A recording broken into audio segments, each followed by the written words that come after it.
मुझे एक बात बताओ, विद द टाइम क्या हो रहा है? कट ऑफ कम हो रही है? मान रहे हो? सिलेबस तो सेम है, सिलेबस तो बदला नहीं है, कट ऑफ कम हो रही है।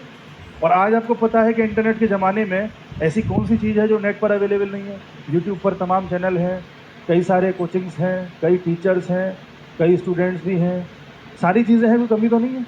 यानी कि आज सोर्सेज की कमी नहीं है। 2016 या उससे पहले की तुलना में तो सोर्सेज ज़्यादा हैं और लोग कर भी रहे हैं परस्यू, लेकिन रिजल्ट के मामले में कट ऑफ कम जा रही है। और ये कट ऑफ सिर्फ यूपीएससी में ही कम जा रही है, बाकी वनडे एग्जाम में सब में ऊपर जा रही है। तो आप सोच सकते हो ऐसा क्यों हो रहा है? इसका कारण है कि यूपीएससी अपनी क्वालिटी के साथ कॉम्प्रोमाइज़ नहीं करता। यूपीएससी को अपने ऐसे ब्रेन चाहिए जो ऑफिसर की तरह सोचते हों, जो ऐसे ब्रेन हो कि 10 समस्याएं एक साथ आ जाएं तो अपनी कूलनेस, अपना पेशेंस न खोएं, एकदम ठंडे दिमाग से समस्याएं सुने। अच्छा आप क्या कह रहे हैं सर? ऐसे कह रहे हैं, ठीक है ठीक है। अच्छा माता जी आप बताइए क्या दिक्कत है? अच्छा भाई साहब आप बताइए क्या दिक्कत है? जो सब चीज़ों को शांति से सुने और फिर जो बेस्ट डिसीजन है जो लिया जा सकता है वो डिसीजन लें। बात समझ में आ गई आपको? एक तो यूपीएससी को ये ब्रेन चाहिए और इस ब्रेन के लिए यूपीएससी पेपर ऐसा डिजाइन करता है जो आदमी की इन क्वालिटीज को जांच लेता है। आपके सामने जब क्वेश्चन आते होंगे, आपने प्रैक्टिस तो किए ही होंगे, आप कभी भी देखना क्वेश्चन फ्रेम ऐसा किया जाता है कि आपको डर लग जाता है अंदर से, अरे ये मुझसे होगा कि नहीं होगा, अरे ये क्या पूछ लिया इसने, अरे सर ने तुमको कराया ही नहीं है, अरे अब क्या करें। लेकिन जब आप हॉल से बाहर आते हो, दोस्तों में डिस्कस करते हो, अरे ये क्वेश्चन था, ये तो मुझे आता था। ये सीन आपके साथ होता है।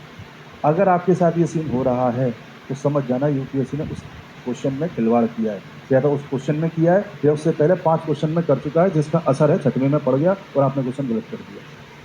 वो एक्चुअल में आपकी जानकारी टेस्ट नहीं कर रहा है, वो ये टेस्ट कर रहा है कि समस्या के वक्त आप कैसे सोचते हो। बात पल्ले पड़ गई? यही कारण है कि कुछ भी हो जाए, चाहे ये कट ऑफ 10 नंबर रह जाए, यूपीएससी अपनी क्वालिटी के साथ कॉम्प्रोमाइज़ नहीं करेगा। एक दूसरा, 2016 या उससे पहले तक कभी भी चले जाओ, 2012, 10, 2011, उस समय पर रिसोर्सेज ज़्यादा नहीं होते थे। ध्यान से सुनना, रिसोर्सेज ज़्यादा नहीं होते थे, तो आदमी क्या करता था, जो चीज़ अवेलेबल है उसी को अच्छे से करता था, ज़्यादा भटकता ही नहीं था। आजकल रिसोर्सेज इतने हो गए हैं कि आपने क्लास में कुछ पढ़ा, मैंने कहा कि भाई नोट्स तो सफिशिएंट है, कुछ और करने की ज़रूरत नहीं है। आप बाहर निकले, आपका एक दोस्त मिला, उसने कहा अच्छा सिर्फ नोट्स बताए हैं, अरे जीसी लियोन नहीं बताई, माजिद हुसैन नहीं बताई, अरे फिर क्या कर रहे हो तुम? आपने तुरंत कहा अच्छा माजिद हुसैन लेनी पड़ती है, आप बाजार से माजिद हुसैन नाम की किताब खरीद लाए। फिर थोड़ा आगे बढ़े, आपको एक दोस्त और मिला, अरे जियोमॉर्फोलॉजी के लिए तो सविंदर से लेनी पड़ती है, तुमने ली नहीं है क्या? अरे हमें तो ऐसा कुछ बताया नहीं। अरे वो कुछ नहीं बता रहे, कुछ नहीं बताया तुमने, ऐसे कर देंगे वो तुम सविंदर सिंह